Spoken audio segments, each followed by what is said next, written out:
নাহমাদুহু ওয়া নুসাল্লি আলা রাসূলিহিল কারীম আম্মা বা'দ। প্রিয় সুধী, জ্ঞানী ব্যক্তি কারা? জ্ঞানী ব্যক্তি হলো তারা যারা আল্লাহ তাআলাকে সবসময় স্মরণ করে। তো মানুষ তিন অবস্থায় থাকে, সে দাঁড়িয়ে থাকে, নতুবা বসে থাকে, নতুবা সে শুয়ে থাকে।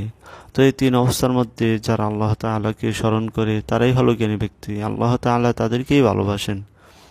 তো আল্লাহ তাআলা সূরাতুল আলী ইমরানের 191 নম্বর আয়াতে বলেন যে আল্লাযীনা ইয়াযকুরুনাল্লাহা কিয়ামান ওয়া কুউদান ওয়া আলা জুনুবিহিম, যে যারা আল্লাহ তাআলাকে দাঁড়িয়ে, বসে, শুয়ে স্মরণ করে।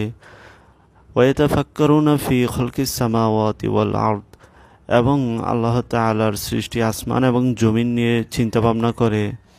রব্বানা মা খলাকতা হাযা বাতিলা, এবং যারা বলে যে হে আল্লাহ, আপনি এগুলো অনর্থক সৃষ্টি করেননি। সুবহানাকা ফাকিনা আযাবান নার, হে আল্লাহ আপনি পবিত্র, আপনি আমাদেরকে মাফ করে দিন। তাহলে আল্লাহ তাআলাকে যারা তিন অবস্থায় স্মরণ করে, যারা সর্বাবস্থায় আল্লাহ তাআলাকে স্মরণ করে, এবং আল্লাহ তাআলার সৃষ্টি নিয়ে, আসমান এবং জমিন নিয়ে যারা চিন্তা ভাবনা করে, এবং যারা আল্লাহ তাআলার নিকট ক্ষমা প্রার্থনা করে, আল্লাহ তাআলা তাদেরকে মাফ করে দেন, আল্লাহ তাআলা তাদেরকে ভালোবাসেন।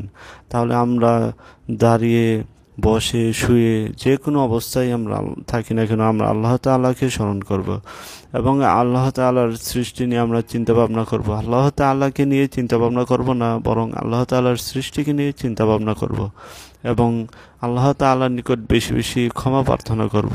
আল্লাহ তাআলা আমাদেরকে আমল করার তৌফিক দান করুন। আমিন। ওয়া আখিরু দাওয়ানা আনিল হামদুলিল্লাহি রাব্বিল আলামিন।